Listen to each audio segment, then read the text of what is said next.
Hey guys, Ray from Love You RV. So I have some updates on some Lippert products that I've installed on the RV. Now I've done a kind of a review of all the Lippert products in another update video, but there were some items I just couldn't really get a full review until we hit the road. We were kind of stuck in the RV park last year, and now we've been on the road 2,000 miles and about 20 campsites and traveling around different spots. So I thought I'd update you on some items that you really have to be traveling to really get a good grip on. Stabilizer bars, suspension, the solid steps there, and also give you a look at the roof coating that I did in the summer, because it's had a lot of abuse with a lot of rain and stuff like that, and a lot of sun now. So we'll get up there on the roof and give you a look at how it's performing. So let's go. Okay, so first the JT Armstrong stabilizer bars. You can see one going down there and one going up there. On the front jacks, there's 4 bars to stabilize the front jacks. I have 2 bars on the back rear stabilizer jacks, and they've been really good. You do really notice a difference of movement in the rig. We're pretty used to movements because we've been full-time for 10 years, but it does reduce it. The thing I like about them is using them when there's a big windstorm. So recently we had a good blow go through here in the desert, and winds got up to gusting around 40-50 miles an hour, and when it hits the side of the rig, it can really wobble you around, especially the front jacks. There's a lot of movement there, but with these stabilizer bars, when I lock them in place, it really makes it solid. Like without them, I can kind of push on the side of the fifth wheel and you can feel movement, but once I lock these in, I can push as hard as I want, and I can't really get it to move much. So that makes a big difference when you're getting a lot of gusty wind as far as movement inside the RV. The drawback to these that I find is they're kind of finicky to set up. These T-bar adjusters have to be loosened when you're ready to go. So there's 6 of those. I have to crawl under and loosen them when I retract the jacks, and then when I get up to a place and set up again, I got to re-tighten them. So when we're on the move a lot, only spending overnight or a day or two in a spot, I find I don't really bother with them. But if we're going to spend a week or two in a spot, then I'll set it all up. Or if I see a big wind coming, I'll set them up. And I also don't leave those T-handles in the actual bars. I'm just a little afraid that vibration may cause one to back out and fall on the road and bounce down the road and be a hazard to traffic behind me. So usually when I'm traveling, I'll just pull the 6 of them out, and when I need to set them up, I'll set them up. But overall, they do the job and work well, and it's kind of nice that the bars stay in place. I don't have to worry about them. They're bolted to the frame and the jacks, so when you raise the jacks, they just raise with it. Next is my suspension upgrades. So we installed the Road Armor heavy-duty equalizers between the 2 axles. The equalizer really helps to smooth out the ride. I had it before. I had a trail air equalizer that the OEM installed, but this is an upgrade. It's a much more heavy-duty equalizer. It performs just as well as the old one, probably a little bit better. We find, even after rough roads and stuff, the contents of the trailer, there's less jostling around. Things have moved around a lot less than they used to. So that tells me it's a little less of a rough ride in there.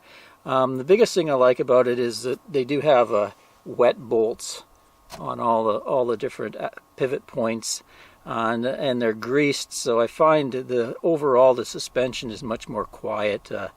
You hear trailers going by and you can hear squeaky, squeaky, squeaky, squeaky, and that's because they usually just have the non-wet bolt, and they just have the bushings that are made out of vinyl, and they basically wear out pretty quick. Then you got metal on metal, so you hear the squeaking, but these are really, really smooth and quiet, which is nice.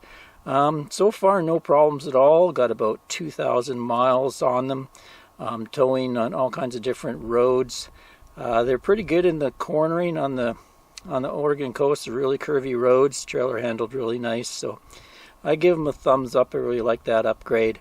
A lot of people ask me, why don't you have the Zerk fittings on the outside so you can, get your grease gun in from the outside? But actually, with the tires and everything, it's kind of tight to grease on the outside. Also, I don't mind crawling under every once in a while to put grease in the bushings.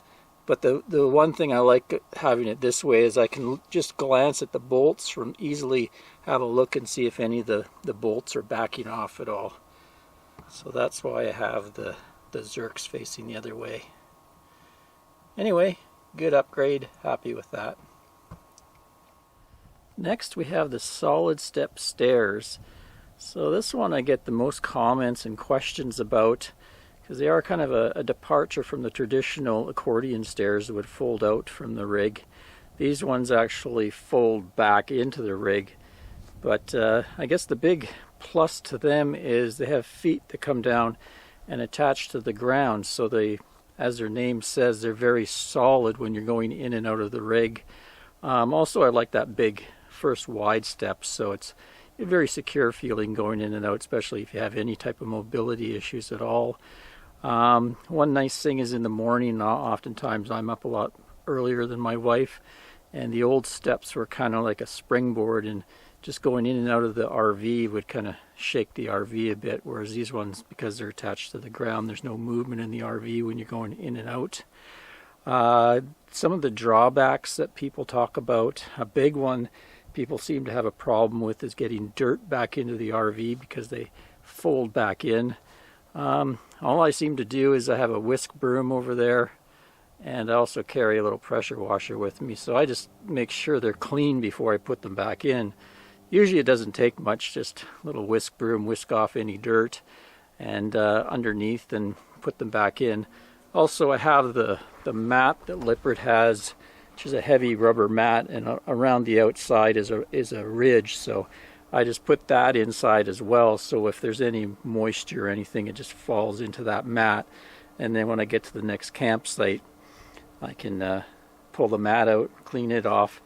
One big problem, and there's not much way to get around it, is once you get to a campsite and you level the trailer, you can set those bottom feet and you're good to go. But in between time when you're traveling, that's really when they're mostly a pain for me, is because our truck is a little higher. It kind of makes the trailer a little bit nose high, and the ground changes that you're parked on, so I'm forever having to adjust those feet. And that is where they should kind of come up with a better solution. So let me pull this up. I actually have the easy lift shock absorber deal in there, so it's very easy for me to lift. Now these are the adjuster bars, and they just use little pins. Right here you can see the pin that goes in and out, and that's kind of finicky to mess with. I always find it's hard to find the hole when I'm going through, so you can see it's hard to go put that in and out like that. So either a different way of clamping this or a different pin. I'm probably going to get a pin with a ring on it, so it makes it easier to put in and out. Maybe a little bit more pointy or something. But that's the biggest thing, because you're going to have to constantly be adjusting these legs depending on the terrain you're on. Also, I noticed quickly the feet kind of wore down. All the nice black paint came right off it pretty quickly. We spent a lot of time on the coast, and you can see some of the pitting on the aluminum here. And then we'll just put this in, lock it in place. And there's some corrosion cropping up here. Actually, there's a little bit of rust was on here. Again, we spend a lot of time on the west coast, and you're going to get a little kind of salty air and stuff like that. So constantly having to kind of clean and lubricate those as well. But it's nice that they fold in, because then when you're driving around, they're not getting dirty. I've had problems with the old stairs that sat down low, and you can see where my tires are. If I would go through a lot of mud puddles and stuff like that, I'd end up getting them really dirty. And at the bottom, I usually put the feet on this rubber mat here. Just makes it a little nicer, less clanking when you're on cement or anything. Although sometimes, because there's a distance between these holes, you'll get the feet will be kind of off kilter where one is not quite hitting the ground. So I'll use this mat like this, and I'll just put it under one foot, and then that'll even out the legs so that they're evenly in place and more secure. But this campsite's pretty even. But overall, I like them. I have no plans to change them out because we really like the way they perform. I just have to put up with the inconveniences and try to figure out a mod for those legs just to make them a little faster to adjust, because that's the main thing I'm always adjusting. If we stop and want to go in and use the bathroom or put groceries away, I'm going to put those stairs out, and I have to get them fairly well. Sometimes I got to extend that out, or the thing's hanging in the air, or if it's pushed too far up, the door clearance is pretty tight on these. That's one thing. Let me just close the door here.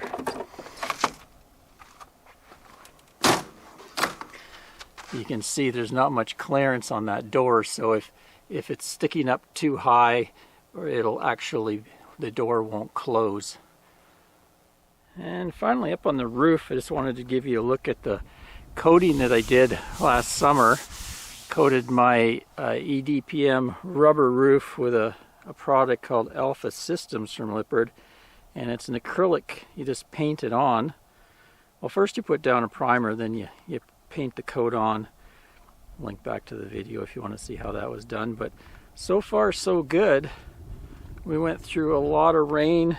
I fall camped on Vancouver Island, so at one point this whole roof was just covered with leaves, and a lot of the leaves had actually stained the roof, and I'm like, oh, this is just going to be a big mess. You know, it's going to stain the coating and I'll never get that stuff off. But I gave it a good wash. Most of it came off, and now that we've been in the sunshine for quite a while, it's really basically gone back and whitened right back up. So quite happy with it so far. And it's the type of stuff you can reapply onto itself, so probably either every year or two I'll just put a new coating on. Should extend the life of my rubber roof. Also redid the slide roof, but not with a coating. I actually changed the whole membrane on the slide roof, because the membrane, being, I think it was 10 or 11 years old, it was getting pretty ratty. I don't know why the slide was so bad and the main roof was okay, but the slide was getting quite bad.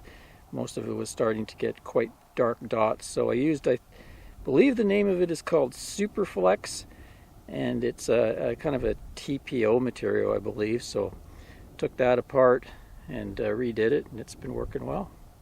Well, there you go. Quick update on how some of those products have been performing for me.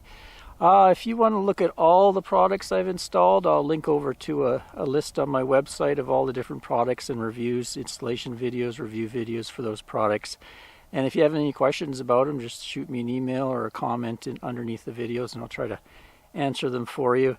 Also, Lippert's having some kind of like 12 days of Christmas giveaways, so I'll link to, I think it's on their Instagram page that those are taking place.